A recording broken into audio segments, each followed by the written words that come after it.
முறுக்கு செய்ய போகிறோம். பாருங்கள், ஒரு கப்பு உளுந்து எடுத்துக்கிறேன். விட்டு வேக வைக்க போகிறோம். வேக வச்சுட்டு இது கூட கடல மாவு, அரிசி மாவு சேர்த்து நம்ம ஒரு முறுக்கு செய்யலாம். வேக வச்சுட்டு வரலாமா? வேக வச்சுக்கிறோம்.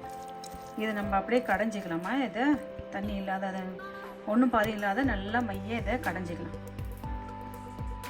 இது நல்லா வேக வச்சு அதை நல்லா மசிச்சு எட்டுன்னு வந்துக்கிறேன். இதில் உளுந்து இருந்தாலும் அதிலே பாருங்கள், நான் கடல மாவு ஒரு 3/4 கப்பு எடுத்து அதில் போட்டுக்கிறேன்.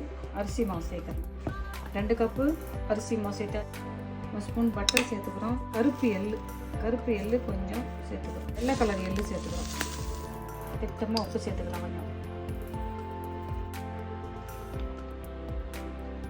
பெருங்காயத்தூள் சேர்த்துக்கிறோம். திட்டமாக தண்ணி ஊற்றி இதை நல்லா ஒரு முறுக்கு பதத்தில் பிசைஞ்சிக்கலாம்.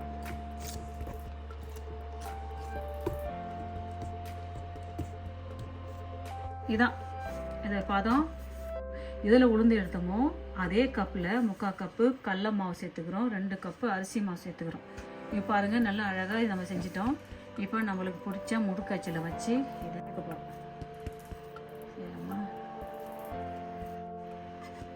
இது போல் இது மேலே சுற்றிட்டு நம்ம அழகாக ஒன்று இது மேலே வச்சு அழகாக எடுக்கலாம். கரண்டி எடுத்து கரண்டியில் எண்ணெய் தடவிட்டு அழகாக செஞ்சுட்டு இது மேலே வச்சு அழகாக வச்சு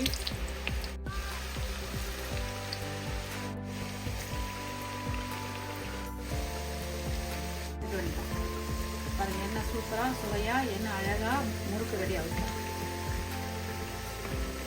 ரொம்ப சத்தான பொருள். ஏன்னா நம்ம உளுந்து மாவு வேக வச்சு அப்படியே நம்ம போட்டுட்டு எடுக்க வேண்டியது. நம்மளுக்கு பிடிச்ச அச்சியில் முறுக்கில் நிறைய விதமான சைஸ் இருக்குதுல்ல, அதுமாதிரி எந்த சைஸில் நம்மளுக்கு அந்த முறுக்கு அச்சு வேணுமோ அந்த முறுக்கு அச்சை பயன்படுத்தி நம்ம போட்டு எடுக்க வேண்டியதான்.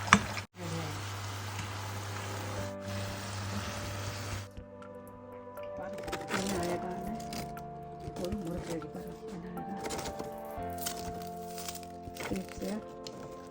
என்ன அழகாக